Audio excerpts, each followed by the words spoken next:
Téléspectateurs de la région de Ségou, merci de votre fidélité au programme de Renouveau TV et bienvenue dans votre émission Le Grand Jury. Ce soir, le Grand Jury reçoit l'ambassadeur, son Excellence Cheikh Sidi Diarra, ancien secrétaire général adjoint des Nations, de l'Organisation des Nations Unies, ONU.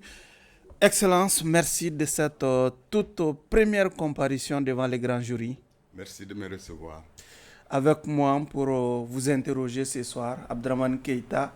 Lui, il est directeur des publications du journal Le Témoin, non moins directeur des publications par intérim du journal de Chana Takiou. Keïta, merci d'être là. L'intérimaire ne se dit pas tant que Chana est là. L'intérim n'existe que quand le titulaire est absent. Donc, il est titulaire. Donc il faut préciser en cas d'absence de Chana. Il y a sur l'intérimaire la direction du journal. D'accord. Merci beaucoup, Barou. Et l'âge Chana Takiou, qui semble se détourner un peu de son statut d'élage. En tout cas, l'habillement démontre le contraire, certainement. Mais même si l'habit ne fait pas le moine, on a coutume de l'entendre, Chana. L'habit ne fait pas le moine. Ouais. Merci d'être là. Merci. Donc, combien de fois l'âge? L'âge, souvent, c'est en fonction de la posture. C'est la posture. Si l'habit ne fait pas le moine, c'est que ses anciens accoutrements, en réalité, on ne peut pas en tenir compte. Ça ne déterminait pas son statut de l'âge. Il avait un beau turban dans le temps. Oh ouais. Il semble... il a tendance à les abandonner tous. Pas du tout, pas du tout. Quand on s'habille, il faut changer souvent. Oui, non, c'est vrai. Il faut changer. Et je suis Oumar B. Sidibé pour ceux qui nous suivent sur la radio Renouveau FM ou la 98.1 FM. Encore une fois, bienvenue à tous nos téléspectateurs de la région de Ségou et d'ailleurs. Déjà, Excellence, votre regard sur la composition du jury. Est-ce qu'il y a un jury à récuser ou... Non, pas du tout. Je suis honoré d'être avec vous ici. J'ai mes appréhensions, mais comme c'est ma première participation, je suis sûr que je bénéficierai de l'indulgence du jury. Mais bon. Surtout pas de langage diplomatique. Non, je m'y suis préparé, psychologiquement et physiquement. Keïta, que vous inspire d'avoir l'ancien secrétaire général adjoint des Nations Unies? Je pense que la compétence est suffisamment au rendez-vous pour qu'il se passe de notre indulgence. De deux, effectivement, vraiment, c'est tout un honneur, un privilège de recevoir quand même un ancien secrétaire général adjoint. Je pense que si je ne me trompe, c'est la deuxième fois que nous recevons un diplomate de grande envergure ici, après Zahabi. D'accord. Il y a Soumaré aussi, hein? Moussa Soumaré. Soumaré, le fils à... Au général Soumaré. Oui, en Turquie. Nous lui faisons un clin d'œil qui ne rate pas cette émission. Donc c'est la troisième fois. Oui. D'accord. Je m'abuse. Je pense que vraiment c'est un privilège de l'avoir ici. Et d'autant plus aussi que les questions et les problématiques maliennes aujourd'hui tournent quelque part aussi autour de la diplomatie. Je pense qu'il est bien indiqué pour nous éclairer sur beaucoup d'interrogations, sur beaucoup de choses sur lesquelles le Malien s'interroge. Chana, vos premiers mots? Vous avez dit un diplomate, c'est un diplomate retraité. Oui. Donc ce n'est plus la langue de bois. Oui. C'est vrai qu'il était habitué à envelopper les choses, à dire les choses avec élégance, avec une certaine manière. Surtout qu'il a retenu. Surtout qu'il a déjà écrit ses mémoires. Oui, il a écrit ses mémoires. Et il a parlé de beaucoup de choses. Nous allons évoquer cette question aussi, ce livre qu'il a publié. Mais il participe vraiment à la culture. Il devient écrivain, il devient auteur. Il nous cultive, il nous instruit. Il nous instruit. Et le recevoir aujourd'hui contribue au débat démocratique, parce que dans ce pays-là, il y a un déficit de débat. Si des intellectuels comme M. Diarra acceptent de dire leur part de vérité, ça serait une bonne chose pour la démocratie, une bonne chose pour l'épanouissement vraiment de notre démocratie. Je pense que c'est une très bonne chose d'avoir ce profil aujourd'hui au grand jury. On va vous laisser poser votre question fétiche, mais en attendant, Chana, déjà, première question, Diarra, Excellence, déjà, Cheikh Modibo Diarra, Sidi Soso Diarra, Cheikh Sidi Diarra, vous appartenez à la même fratrie? Oui, laissez-moi saluer votre audience et vous remercier encore une fois de me recevoir au grand jury. Pour répondre à votre question, c'est bien oui. Sidi Soso Diarra est l'aîné de la fratrie parmi les garçons. Ensuite, Cheikh Modibo Diarra. Moi, je suis Cheikh Sidi Diarra. Il y a Cheikhna Hamala Diarra. Et puis, il y a Bakoroba, Boubacar dit Bakoroba Diarra. Donc, nous sommes 5. Pourquoi plusieurs? Pourquoi Cheikh C'est très intéressant. Notre père a servi à Nioro du Sahel. Il a servi à Caï. Et je sais que Cheikh Modibo est né à Nioro du Sahel. Donc, probablement, c'est la raison pour laquelle il porte le prénom Cheikh Mohamed Souad. C'est Cheikh Mohamed Souad de Modibo Diarra. Sidi Soso, par contre, il porte le nom d'un érudit de Ségou, de la famille Soso, dont le plus connu a été Hamidou Soso, qui a été un grand marabout en son temps. Donc, le père de Hamidou Soso, c'est Sidi Soso. Et Sidi Soso a épousé la cousine de mon père. Et donc, les familles sont liées par alliance. Et le nom de l'aîné de mon père vient de là. D'accord. Chana, allez-y, vous avez votre question. Excellence, oui. Il l'a dit tout à l'heure, vous avez été secrétaire général adjoint des Nations Unies. Oui. Est-ce qu'on peut savoir, avant d'être à ce poste-là, votre cursus scolaire universitaire et même professionnel? Oui, d'accord. Donc, j'ai eu la chance de faire le lycée de Banankro en 10e année. Et c'était l'année où ça a été fermé et transformé en école technique pour les jeunes filles. Et donc, on nous a transférés au lycée de Badlabougou pour faire la 11e année. Donc, la 11e et la terminale, je les ai faites à Badalabougou. Ensuite, je suis allé faire mes études à Dakar.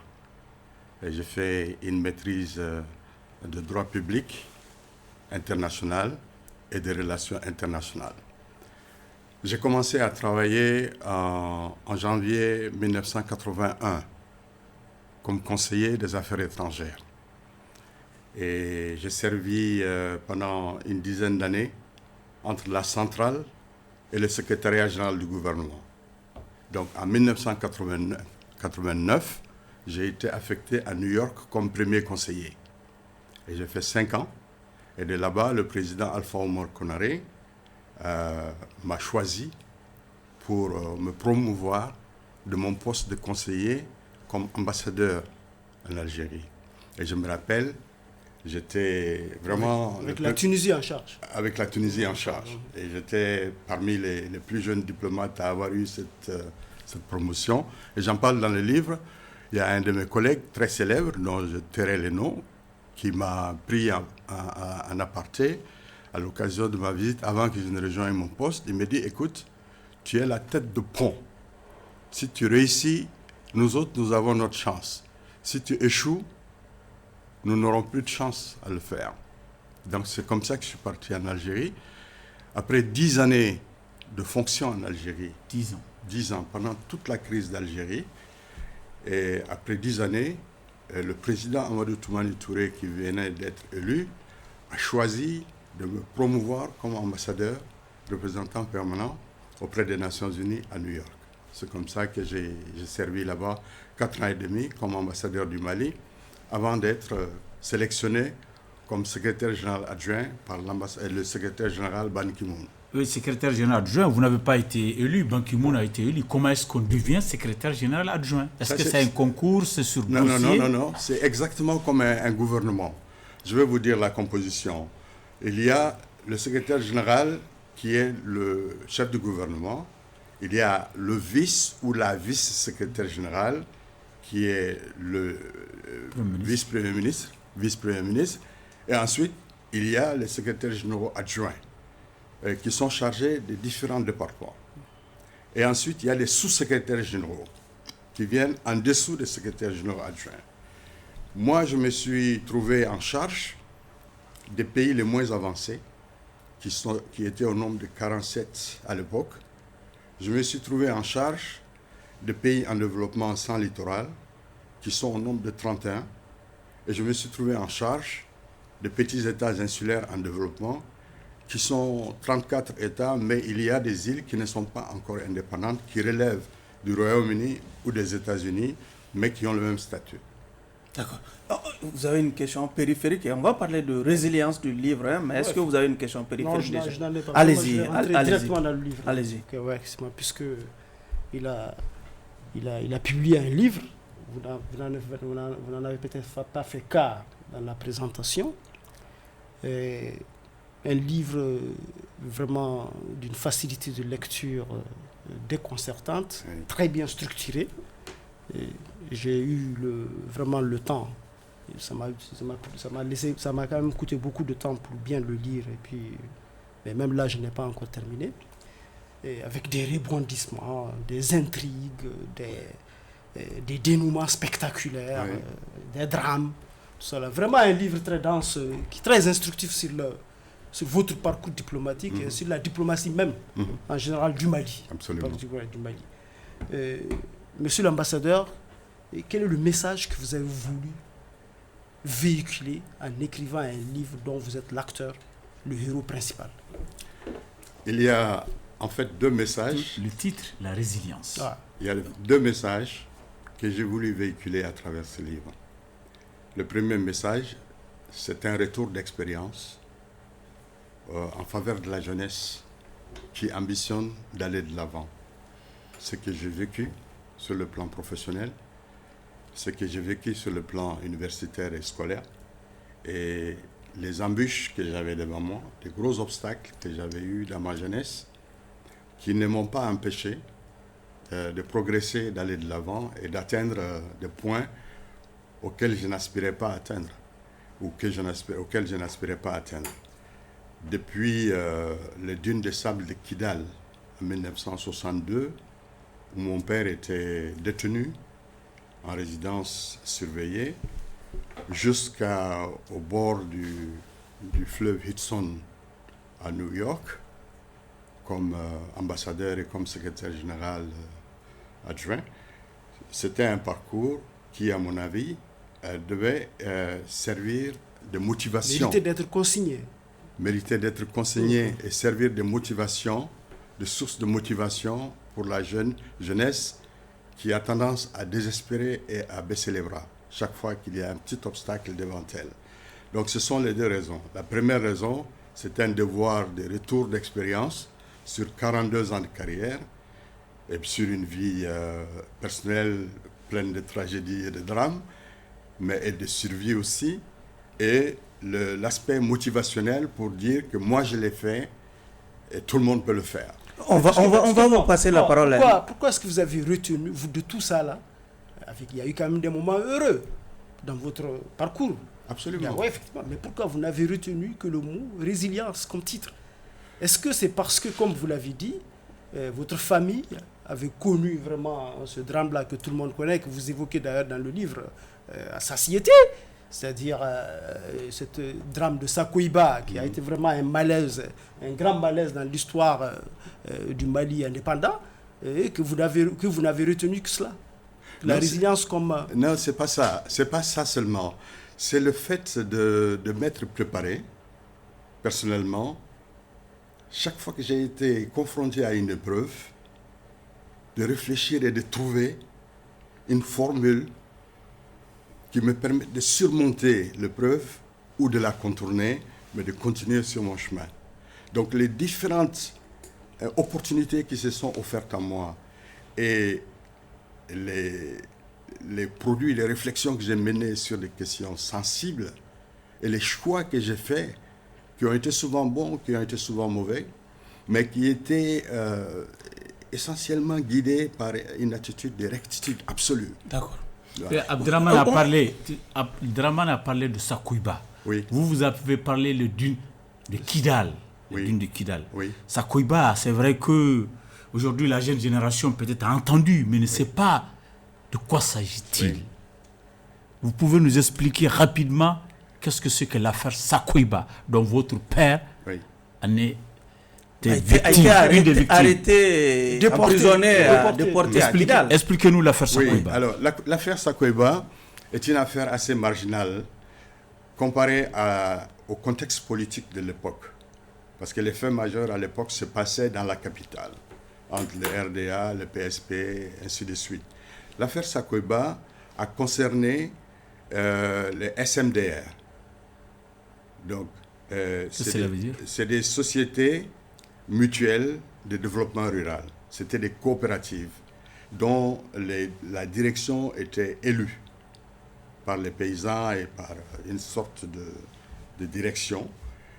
Et mon père, qui venait de l'administration coloniale, a postulé pour être le dirigeant de la SMDR, des SMDR locales. Mais comme il n'appartenait pas au parti politique majeur, à savoir l'USRDA, l'Union soudanaise RDA, ce qui s'est passé, c'est que lui a été privé d'accéder aux fonctions auxquelles il aspirait. Il était PSP? Il n'était pas PSP. Il n'était rien. Il avait créé un mouvement. Local. Il avait créé un parti local qu'on appelle l'Organisation démocratique ségovienne. Ségovienne. Un parti régionaliste. Pas régionaliste, régional. Ethnique. Non, pas ethnique. Local. Et ils ont mené une campagne dans les zones rurales afin de promouvoir, n'est-ce pas, les aspirations de leur mouvement. Et les RDA étaient opposés à ça. Donc il y a eu des frictions entre les soutiens du RDA et les soutiens de la société, de l'organisation de mon père. Et malheureusement, il s'est passé un drame à Sakoiba, précisément à Sakoy-Foulala, qui a valu que Tchetemalo Koulibaly, un des protagonistes soutiens de mon père, a tiré à bout portant sur un commissaire de police qui a succombé, n'est-ce pas, aux blessures. Tchetemalo a été pris et ramené au commissariat à Ségou, lapidé le lendemain jusqu'à mort, et ça a suscité des mouvements de masse au sein du parti majoritaire pour sanctionner les partisans du mouvement de mon père. C'est comme ça que notre concession familiale a été mise à feu. Mon père a été mis aux arrêts en juillet 1960 avec son jeune frère, qui pourtant n'était pas politique, Mokhtar Diarra. Et ils ont été jugés en 1961 par une cour d'assises et avec des assesseurs nommément désignés par le ministre de la Justice lui-même sous sa signature, parce que le document est dans... C'était qui à l'époque, monsieur? C'était Jean-Marie Connet. Et les assesseurs, les magistrats qui étaient encore en fonction ici, qui ont constitué la chambre d'accusation, et ils ont été condamnés aux travaux forcés et à la déportation. Il y en a un qui a été fusillé. C'était le porte-parole du mouvement. Il s'appelait Tiabi Koulibaly. Tiabi Koulibaly a été fusillé en 1962 à Ségou parce qu'il était le porte-parole du mouvement, mais il aurait violenté un des cadres qui était en soutien à l'USRDA. Et c'est comme ça que le problème est parti. D'accord. Donc il y a une 50aine de personnes qui ont été condamnées aux travaux forcés et à la déportation, au bannissement. C'est comme ça qu'ils se sont retrouvés à Kidal, Taoudeni, à Chebrich. Vous étiez à Kidal Je suis parti dans les mains de mon père à l'âge de 5 ans. Comment? J'ai pris la main de mon père, on est d'abord parti à Menaka, en 1962. À Menaka, il n'y avait pas d'infrastructure pour nous accueillir. On nous a transférés à Kidal. Il se trouvait que le jeune frère de mon père était déjà présent à Kidal, condamné aux travaux forcés. Qu'est-ce que vous avez fait pour accompagner votre père en prison? Ou bien c'est un choix délibéré de votre père pour vous amener à prison? Oui, non, c'est un choix de mon père. Parce qu'un enfant de 5 ans, il n'a pas voulu me laisser. Et mon jeune frère est venu nous rejoindre à peine le sevrage terminé. Mais il faut reconnaître qu'il y avait quand même un privilège carcéral. Non, oui, non, il avait un privilège. C'est ce qui justifie justement qu'il ait décidé de nous amener. Parce qu'il n'était pas dans les murs de la prison, du fort prison. Son petit frère était là-bas, mais lui avait droit à une résidence Surveillé. à Kidalville, avec interdiction de sortir de là-bas. Vous avez fait combien d'années en prison avec votre père? J'ai fait 7 ans. 7 ans de prison. Oui. Et comment est-ce que vous avez pu étudier après? J'ai commencé l'école, bon, j'étais pas en prison, mais j'étais interdit de sortir comme mon père. J'étais à Kidal. Je suis allé à l'école de Zaka Barka, j'en parle d'ailleurs dans le livre. Et ça, c'était à Kidal, vous avez été scolarisé à Kidal? J'ai été scolarisé à Kidal et je suis allé jusqu'en 6e à Kidal. Et nous avons transféré à Ségou. J'ai commencé la 7e année. Il n'est pas mort en prison quand même. Non, il n'est pas mort en prison. Chana, on va évoluer. Dans le livre aussi, excellence s'il vous plaît, Chana. Vous dites avoir survécu aussi à l'adversité depuis votre jeune âge déjà. Quelles sont ces grandes adversités auxquelles vous avez affronté? Bon, il y a la première des adversités a été que j'étais assez maladif étant plus jeune. Mais là, c'est comme j'avais ma mère qui était du personnel médical, elle s'est vraiment investie corps et âme j'avais un retard de motricité physique, au point que quelqu'un m'appelait Namrake pendant quelques années. Mais grâce au soutien de toute la famille, mais en particulier au soutien de ma mère, Bakadiatou, qu'on appelait Tatou à l'époque. C'était sage-femme, hein? Elle était sage-femme. C'est comme ça que j'ai survécu et que j'ai pu m'en tirer et rejoindre les autres enfants de la famille. Allez-y. Dans le livre, on voit que malgré tout ce que vous avez connu comme épreuve, oui, votre héros, c'était quand même Modibo Keïta. Absolument. Pendant longtemps, il est demeuré en tant que président du Mali, oui, de l'époque. Il était resté votre héros. C'est là parce que vous étiez enfant à l'époque. C'est ça. Et vous le prenez comme idole. Et quels sentiments vous ont animé quand vous avez su qu'en réalité, celui qui était votre héros était en même temps le bourreau de la famille? Est-ce que vous avez... Et quand vous avez pris conscience des enjeux, oui, d'être héros, d'avoir pour héros devant toute votre famille et de l'afficher, oui, et de l'afficher d'ailleurs. Oui. Voilà. Oui. Mais quand je l'affichais, mon père était stoïque. Il n'esquissait aucun mouvement, aucune réaction. Et c'est les mamans qui me rabrouaient. Mais la fois suivante, j'ai recommencé. Parce qu'on était endoctrinés. On était dans un mouvement pionnier à l'école. On faisait des investissements humains pour construire, par exemple, le centre de foire international de Kidal. Donc, mentalement, on était préparés pour ça. Et puis, on nous bombardait les images de Modibo Keïta. Dans ma classe, il y avait un portrait mural géant de Modibo Keïta. Et d'ailleurs, j'ai dit comment ce portrait a été défiguré le jour du coup d'État. Donc, c'est pour vous dire que idéologiquement, on était... Et puis, il y avait la forte personnalité de Djiby Silas Diarra, qui avait 2 casquettes. Il était le commandant militaire de la zone, mais il était aussi le chef de l'administration. Il était le commandant de cercle de Kidal. Et il était très investi dans les questions de jeunesse et de pionniers. Donc, Djiby Silas a aussi, par sa forte personnalité, a contribué à façonner notre état d'esprit. Donc, ne connaissant pas le statut de mon père, parce que mon père ne me parlait pas de ce qui l'a amené ici. Et il donnait pas l'impression d'être un prisonnier, parce qu'il était chez lui. Donc moi, et lui faisait tout pour que je ne le sache pas, pour que psychologiquement, je n'en sois pas affecté. Mais le jour où je l'ai su, c'est le jour où j'ai la petite anecdote dans le lit de l'Oued, quand j'ai vu mon oncle en train de pousser une barrique. Le petit frère de votre père. Petit frère de mon père, même père, même mère. Uh-huh. Il s'est arrêté quand il m'a vu pour venir me dire bonjour. Il y avait un garde derrière lui qui avait un fouet enroulé autour de la main, qui lui a enjoint de revenir directement, continuer à pousser la barrique. Est-ce que ce n'est pas une injustice? Lui qui n'était même pas politique, il fait les travaux forcés. Votre père qui était l'acteur politique, lui c'est la cour douce. Non, on ne va pas juger les faits.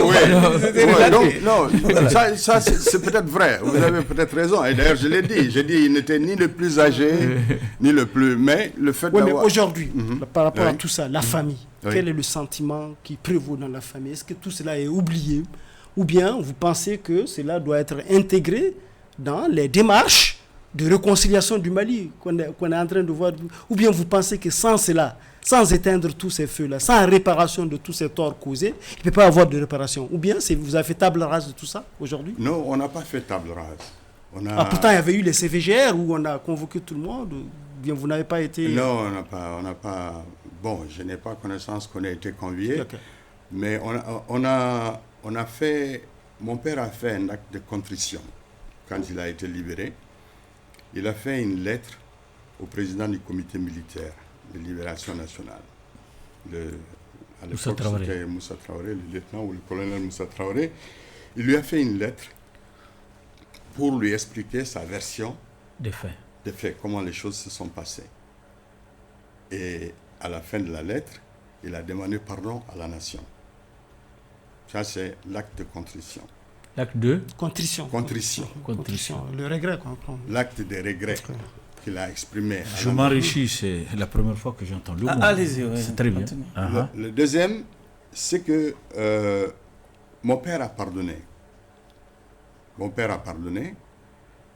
Et malgré tout ce qui résulte d'une détention, c'est 7 ou 8 ans, loin de la famille, avec des enfants en bas âge. Les séquelles. Le plus âgé avait 13 ans, c'était Sidi Soso, qui a dû prendre soin très tôt de Cheikh Modibo et de Boubacar Diarra.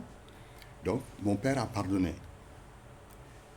Quoique les militants de son association, certains sont revenus avec des maladies incurables, des moignons souvent, parce qu'ils ont creusé dans les mines de sel de Taoudeni, presque les mains sans être équipées pour se protéger, ni contre le froid, ni contre le soleil, ni contre toutes les intempéries. Toutes les intempéries, ni contre le sel lui-même.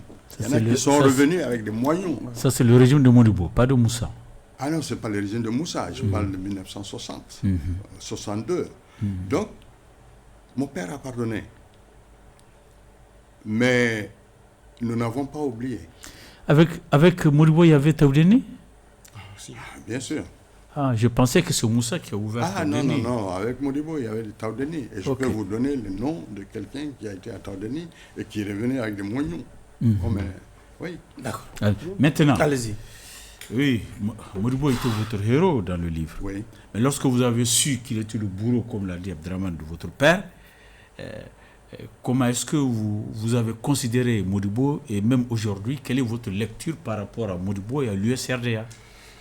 Bon, quand je l'ai su, parce que je n'avais pas fini de raconter l'histoire, quand j'ai vu cet acte-là, je suis allé à la maison demander des comptes à mon père. Pourquoi est-ce que mon oncle est suivi par un garde chiourme? Pourquoi est-ce qu'il est en train de pousser une barrique? Et pourquoi il n'a pas pu me dire bonjour? Et mon père était choqué, parce qu'il avait voulu nous protéger de cela. Et il a dû ce jour-là me donner des explications. Il a voulu vous épargner nous épargner de cela. Et il s'est cru en devoir ce jour-là de me donner des explications, malgré mon bas âge. Donc, il m'a expliqué le plus humainement possible ce qui était en train de se passer, sans dramatiser. Parce qu'il ne voulait pas me traumatiser non plus. Mais depuis ce jour-là, j'ai pris peur pour lui et pour nous. Parce que tout pouvait arriver, surtout qu'à l'époque, on entendait dire que Marabara Kassim Touré, Hamadoun Diko, Fili Dabo Sissoko avait été tué en 1964 et enterré dans le désert. Nous, on le savait, étant à Kidal. Donc la crainte que nous avions, c'est que ce ne fût le même sort. Voilà. Et à l'insu de tout le monde, parce qu'on était loin des yeux, loin du regard, loin du monde. En ce moment-là, il n'y avait pas les moyens de communication que nous avons aujourd'hui. Donc il suffisait qu'il y ait une sorte de contradiction ou de nécessité de faire disparaître un témoin et sa famille pour que notre sort soit décidé. Mais par contre, quelque chose interviendra qui va nous rassurer par rapport à ça. Oui, vous n'avez pas répondu à la question. J'ai Oui. dit votre héros, Oui, qui est devenu bourreau lorsque vous l'avez su, Oui. que c'était vraiment le bourreau de la famille. Quelle a été finalement votre vision, nouvelle votre perception? Alors, je vais vous dire, À l'époque, et même aujourd'hui, en tant qu'intellectuel, Le jour du coup d'État. c'est que vous pensez Le jour de du- Modibo et de son régime. le jour du coup d'État, Mhm. j'étais sous le choc. Parce que j'étais assis dans ma classe, les militaires sont venus. Ils ont escaladé les chaises, les tables bancs. Ils ont vandalisé le Il y avait portrait. un portrait mural de Modibo Keïta. Ils sont venus avec un burin et un marteau. Ils ont commencé par défoncer les yeux. Ensuite, ils ont défiguré le visage. Et dans tout ça, j'étais assis dans la classe, en train de me poser la question, pourquoi tout ça arrivait à mon président, à moi? Donc ça veut dire que même malgré l'explication de mon père, Vous avez considéré. j'ai considéré Modibo comme étant mon président. Et je suis allé à la maison en traînant les pieds pour dire à mes parents ce qui venait de se passer. Et c'est comme ça que j'ai progressivement compris, mais jusqu'à ce moment-là, et il était dans mon estime comme étant le président de la Allez-y. République. Oui, Allez-y. La question n'a toujours pas été- Oui, ça a été répondu, Chara, finalement. finalement. Allez-y. Non, il n'a pas brillante, répondu. votre On va brillante, pas- Allez-y, on va Désolé, la évoluer. question n'a pas été votre répondue. brillante Je vais carrière, répondre. Sinon, il a répondu. Hein. votre brillante carrière diplomatique. Oui. J'en veux une réponse par rapport à aujourd'hui même, quoi. Ouais, C'est non, sa je vais perception. répondre. Ouais, voilà, Je vais répondre. Votre Oui. brillante carrière diplomatique s'est achevée sur une frustration. La frustration d'être retourné au pays sans être redéployé. Oui. Vous avez considéré quelque part comme un isolement, Mhm. un ostracisme, et autres là, sur fond de tentatives infructueuses d'ailleurs de vous réinsérer. Mhm. En même temps, vous parlez de croire dans le karma, Oui, ça veut dire dans la justice divine, dans la Oui. justice du destin. oui, oui. Est-ce que on voit pratiquement la plupart de vos collaborateurs, vous êtes sortis de la collaboration avec une certaine amertume, que ce soit ATT, que ce soit votre ami dont vous n'avez pas voulu dire le Dire nom, le nom, oui. qui est Mokhtar Wan, parce que si on lit entre les lignes, on sait que c'est lui. Ah, j'ai pas Oh, dit- j'ai ouais, pas ouais, dit. moi je sais que c'est lui, Ok. parce que j'ai fait mes recherches dans le livre, je sais que c'est lui. Que ce soit, bon, peut-être même Ban Ki-moon qui s'est séparé de vous dans les conditions que vous décrivez. Est-ce que vous pensez que tout le sort que ces gens-là ont connu, c'est aussi une certaine justice du destin, ou bien? Non, pas vu. Et même Ibeka, pas même vu. Ibeka d'ailleurs, puisque même Ibeka, vous avez eu à collaborer avec lui, ça s'est terminé avec les mêmes amertumes. Oui, mais je ne pense pas qu'ils aient subi ce qu'ils ont subi à cause Du karma. de mes Si relations c'était de- personnelles avec eux, parce qu'ils étaient en charge de beaucoup de choses beaucoup plus importantes que ma modeste personne. Et d'ailleurs, l'histoire du karma, j'en ai parlé par rapport à Modibo Keïta. Ah bon, ok. Par rapport à Modibo Keïta. J'ai dit quelque part dans le livre que mon père était resté impassible le jour du coup d'État. Il ne s'est pas exalté, il ne s'est pas exprimé ostentatoirement. Il est resté très modeste et très introverti. Je pouvais imaginer ce qu'il ressentait, mais il ne l'a pas dit. J'ai dit, c'est peut-être parce que il ne voulait pas prendre du plaisir dans la souffrance de celui qui l'avait fait souffrir lui-même. Mais que, quelque part, c'est peut-être le karma qui a joué. Ça, je l'ai dit. Pour les autres, non, je n'ai pas considéré que c'était le karma. C'était... Pourtant, ils ont tous connu quand même des destins un peu... mais ça, Ibeka a été arrêté, arrivé à la fin de son mandat. ATT, la même chose, qui vous a aussi pratiquement laissé sur le carreau avant que Ban Ki-moon vous tire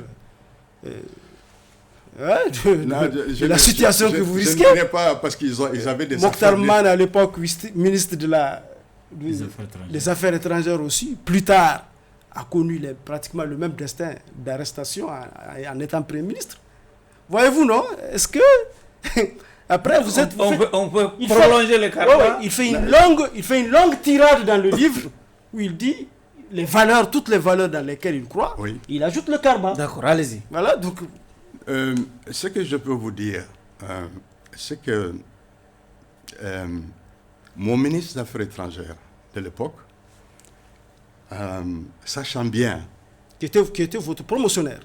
Qui était mon promotionnaire, sachant bien que c'était moi qui présidais le comité de coordination concernant la réforme du Conseil de sécurité des Nations Unies pour le compte du groupe africain. Pour le compte du groupe africain.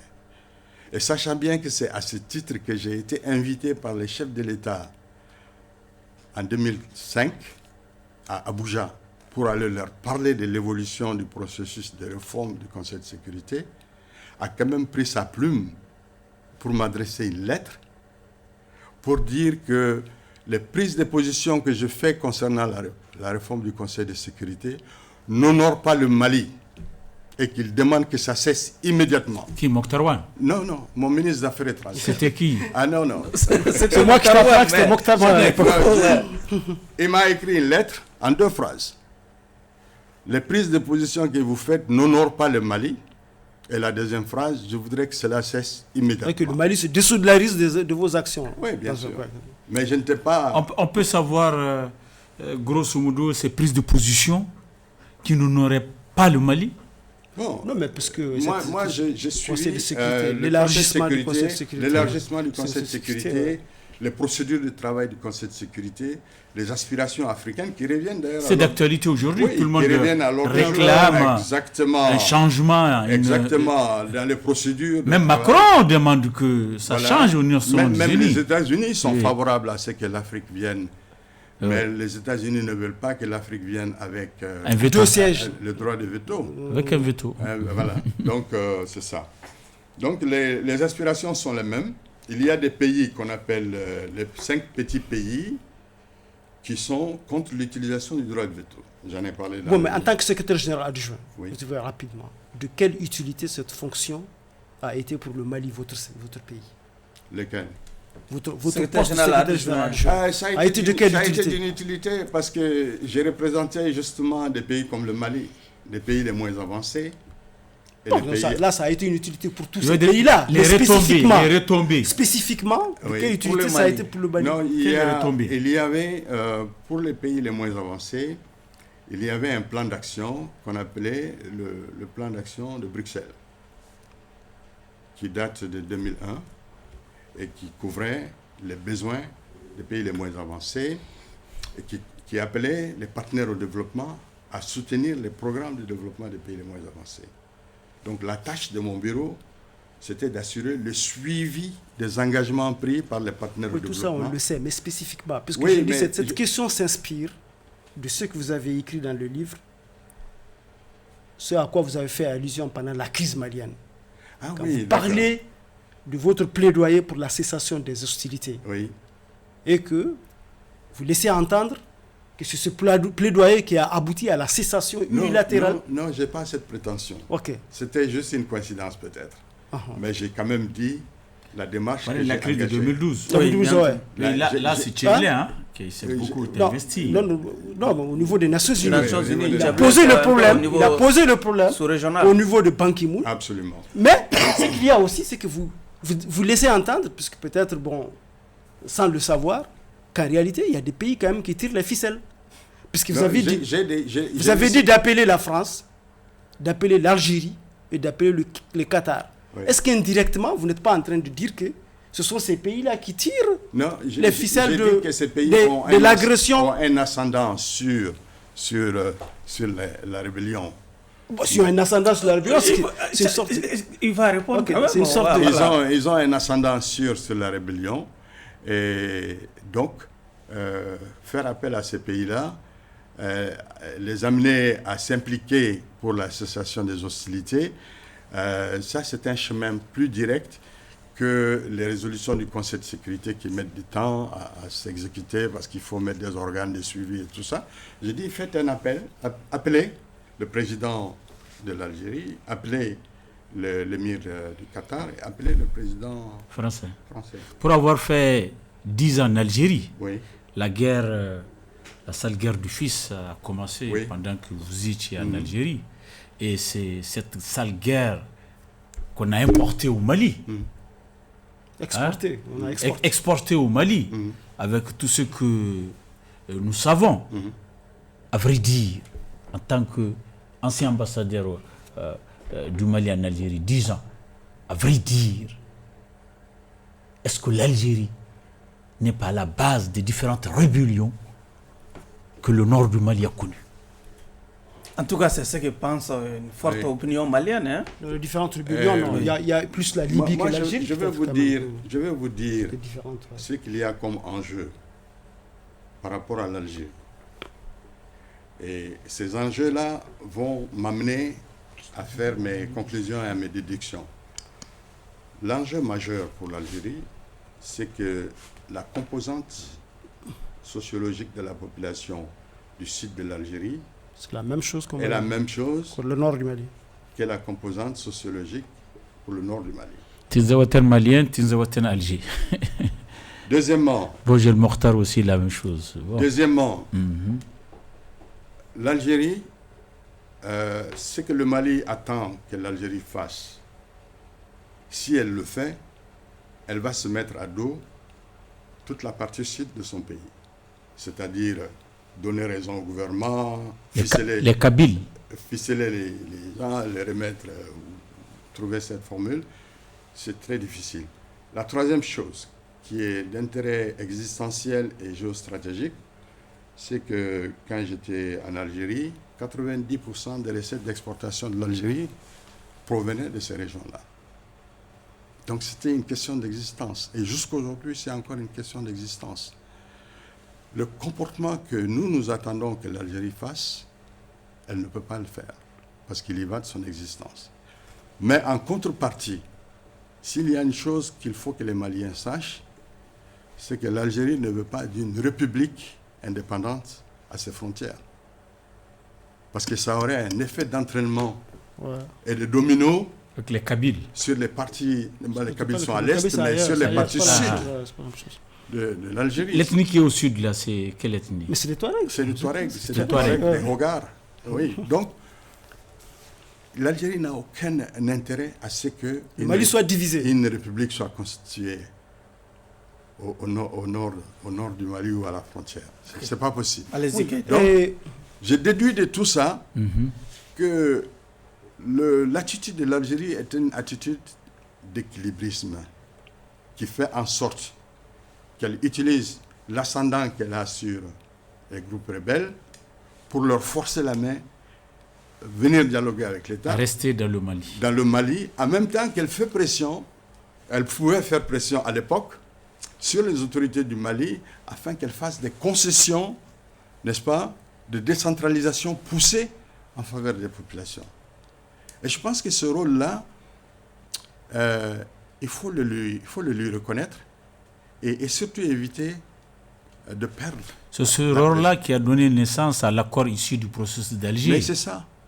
Est-ce que cet accord-là qui a été déchiré, abandonné, est-ce que vous pensez que c'est une erreur des autorités actuelles de l'abandonner? Je vais vous surprendre. Et je vais avoir une réaction que même les signataires de l'accord n'ont pas eue, parce que quand l'accord a été remis en question, personne n'a levé le petit doigt pour défendre l'accord. Il y a des insuffisances dans l'accord. Mais l'accord est le meilleur outil dont nous pouvions disposer pour régler le problème du Nord. en attendant. En attendant. Et je vais vous dire, il y a même mieux. Il y a des dispositions dans l'accord qui ont profité non seulement aux régions du Nord, mais à toutes les régions du Mali. Toutes les régions, bien sûr. Toutes les régions du Mali. Bien sûr. Que ce soit à propos de l'extraction des ressources naturelles, que ce soit à propos de la mise à disposition de 30% du budget de l'État, que ce soit à propos de la création de structures et institutions décentralisées. Oui. Et que ce soit à propos de la création du Sénat. Le Sénat. Même dans notre constitution actuelle, il est dit que pour harmoniser le développement des territoires dans le pays, le Mali peut favoriser certaines régions pendant un certain temps pour permettre la mise à niveau. On n'a rien fait d'autre que ça.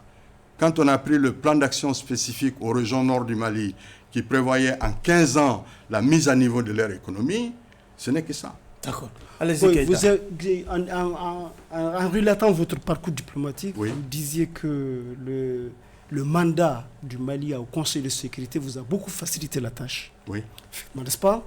Et ça, c'était la période faste de la diplomatie malienne. Absolument. À l'époque, quand le Mali oui. était vraiment, vous dites même de ce que vous avez ici utilisé comme expression, qui avait placé le Mali en orbite. En orbite. Voilà. Dans le Conakry. Oui, qui avait placé le Mali sur le toit du monde. Sur le toit du monde. C'est ce que vous avez dit. Aujourd'hui, quel regard est-ce que vous portez sur cette diplomatie, cette nouvelle diplomatie malienne, marquée par les ruptures tous azimuts que vous voyez, avec une souveraineté affichée envers et contre tout? Est-ce que vous jugez que cette tendance est contre-productive ou bien en réalité elle est pertinente comme certains veulent le défendre? Là aussi, je vais vous surprendre. De l'indépendance jusqu'en 2020, les principes qui ont régi la politique extérieure du Mali sont restés les mêmes, malgré les changements de régime. Et c'est des principes qui ont été adoptés en 1961 à l'occasion du sommet qui s'est tenu en Yougoslavie, du sommet des pays les pays non alignés. Suite à ça, nous avons adopté un certain nombre de principes qui ont toujours éclairé et guidé notre politique extérieure. C'était le principe du règlement pacifique des différends, le principe du bon voisinage, le principe de la protection de la paix et de la sécurité internationale, le principe de l'intégration régionale, le principe de les frontières héritées de la colonisation, le respect de l'intangibilité des frontières héritées de la colonisation, qui date de 1964, le sommet de l'OUA au Caire. Tous ces principes-là ont toujours guidé. Depuis Bandung. Depuis Bandung. Bon, on n'était pas encore là, mais au moins en 1961, on était là. Ont toujours guidé. On pouvait changer de doctrine à l'occasion de changements de régime. Et le changement de doctrine, c'est que les priorités changent. Il y en a qui mettent l'accent sur les forces armées, il y en a qui mettent l'accent sur la coopération régionale, il y en a qui mettent l'accent sur l'intégration continentale, mais les principes sont restés les mêmes. La première fois qu'on a changé les principes de notre politique extérieure, c'était en 2020. Quand on a décidé que désormais, les intérêts stratégiques du Mali sont ceux qui prévalent. Et les choix des amis du Mali se fait en toute liberté. Le respect de la souveraineté. Et le respect de la souveraineté, qui sont en fait des éléments d'une doctrine, mais pas des principes. Parce que les principes, c'est le mur auquel s'adossent les décisions. Et chez nous, les Bambara, on dit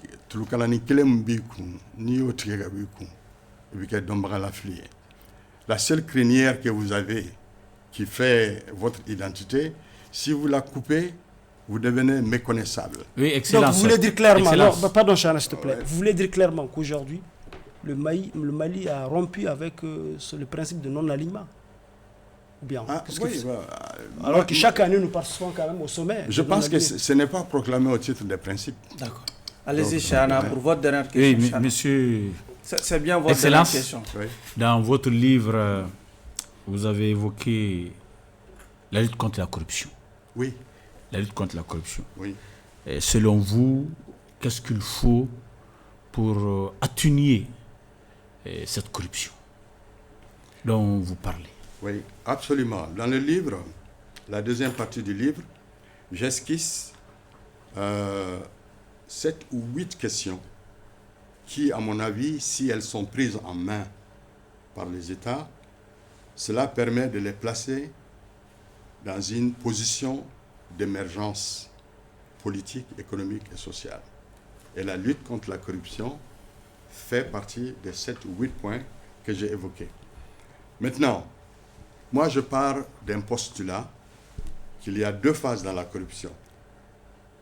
La phase avant que la corruption ne survienne et la phase après que la corruption soit survenue.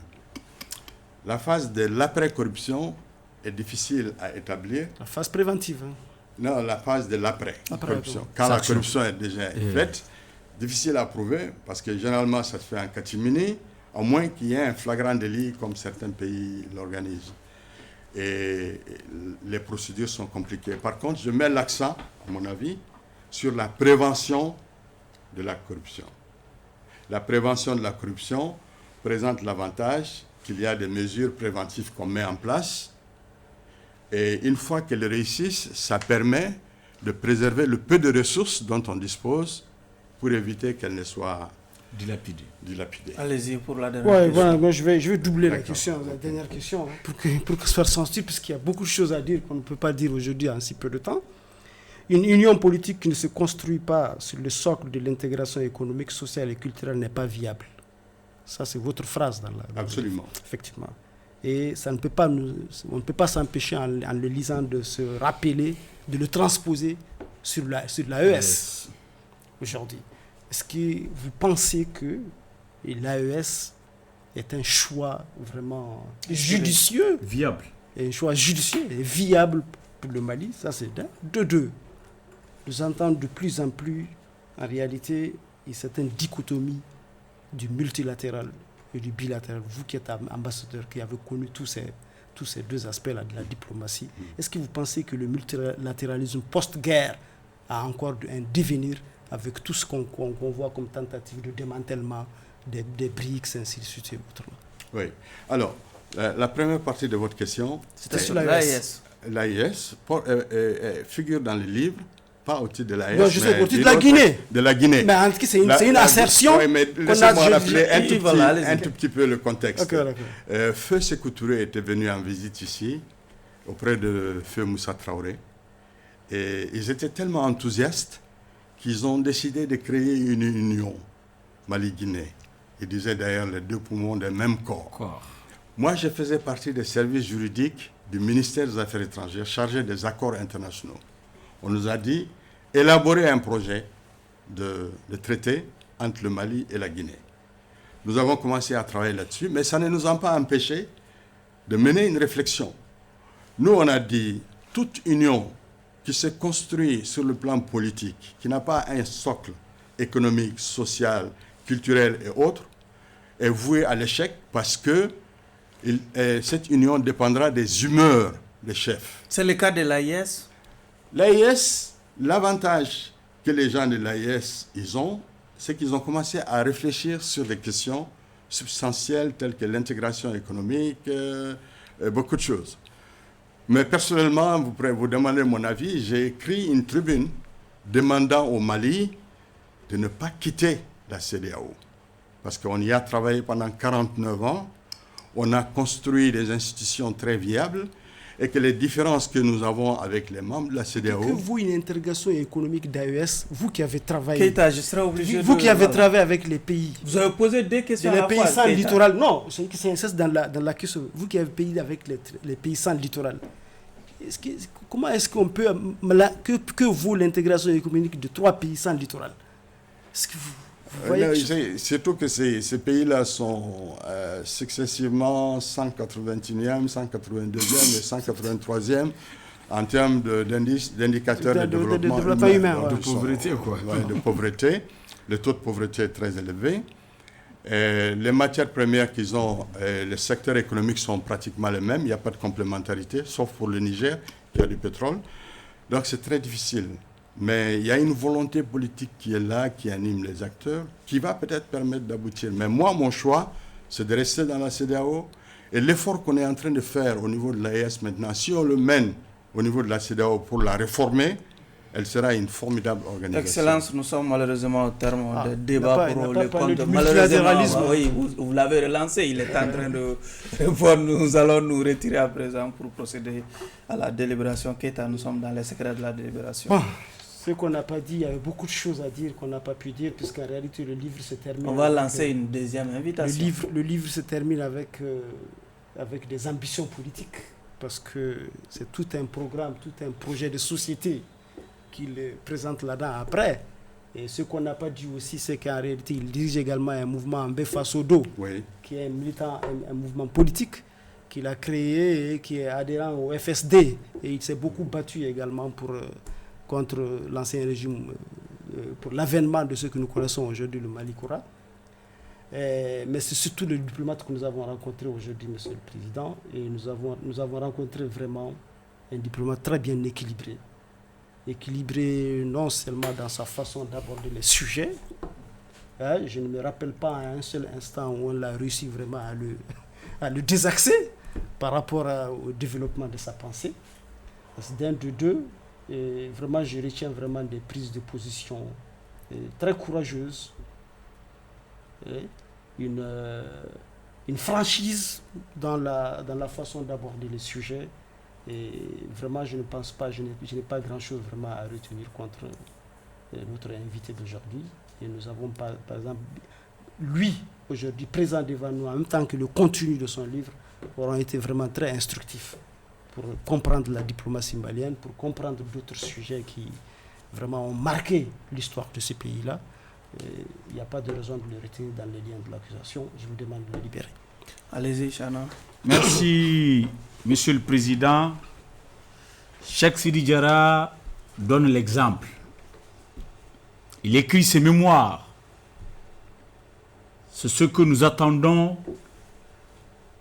des hauts cadres de la République, de ceux qui ont eu à gérer ce pays. C'est ce que nous attendons de nous-mêmes journalistes. Il va falloir qu'un jour nous écrivions nos mémoires. Il faudrait favoriser l'écriture, le bloc-notes, enrichir le domaine restreint des écrivains. Enrichir le domaine restreint des écrivains.